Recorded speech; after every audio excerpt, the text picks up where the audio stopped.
Republican senators offered a range of responses when pressed on how the Trump administration has been handling the Epstein files controversy, with some calling it a distraction and others arguing the American people are entitled to answers.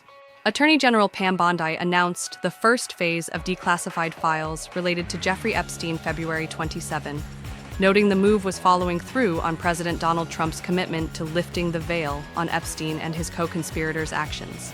Bondi also said the same month she was in possession of an Epstein client list.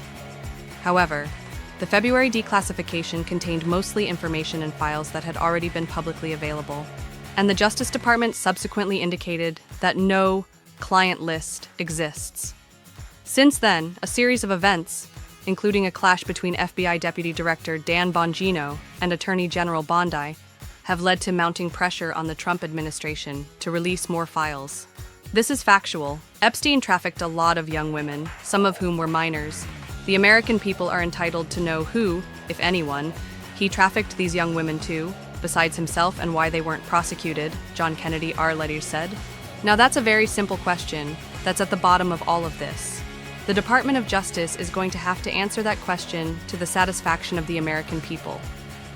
Kennedy's call for transparency comes after the president described the Epstein situation as a hoax, while blasting Democrats and other weaklings who continue to buy into it. Their new scam is what we will forever call the Jeffrey Epstein hoax, and my past supporters have bought into this bull up, hook, line, and sinker.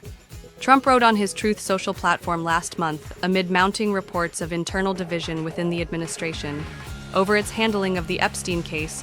When asked about how the Trump administration was handling the Epstein furor, Senator Markwayne Mullin, R. Oklahoma, said he thought the situation was being used by Democrats to create a distraction from the ongoing investigations into former President Biden and others, like the probe related to Biden's use of an auto-pen tool to sign important documents, and the investigation into whether Obama-era officials manufactured evidence to accuse Trump of Russian collusion.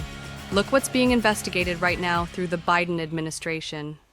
So, what are they going to talk about now? Mullin asked. This is nothing but a distraction from the actual facts that is coming out about the Biden administration. Of course, the Democrats say, well, we're just about transparency. Well, where was the transparency the last 4 years? Democrats have suggested Trump could be implicated in the files, but Mullin said that if such a circumstance were true, the information would have been leaked by the Biden administration. Mullin's counterpart in the Senate, Republican Oklahoma Senator James Lankford, took more of a middle ground in his response about how the administration has been handling the Epstein files. The challenge is there are people that are victims that are in it, and there are folks that are not criminals that are in it as well, Lankford said. And the challenge the Department of Justice has is you've got a girl that was 14, 16 years old, and was abused. Well, now she's, let's say, 26 or 30, married, and has children. Maybe her family knows about this, maybe they don't.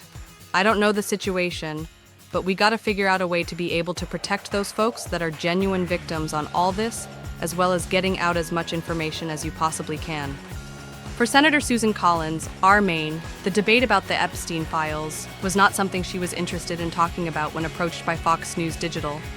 "I'm going," Collins responded when pressed on the matter outside the Capitol complex.